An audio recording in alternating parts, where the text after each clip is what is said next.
DSP পলাশ সাহার মা কি পরিমাণ দরজালার টক্সিক সে এবার নিজেই প্রমাণ করলো। কারণ তার বাড়িতে রিপোর্ট করতে এক নারী সাংবাদিক যায়, তার সাথে যা তা ব্যবহার করে।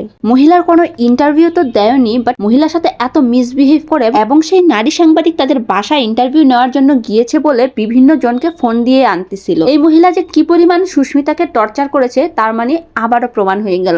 একটা বাইরের লোক সাংবাদিক, তার সাথেই যদি সে এই ব্যবহার করে, তার ঘরের বউয়ের সাথে যে কি ব্যবহারটা করতে পারে মহিলা নিজেই প্রমাণ দিল।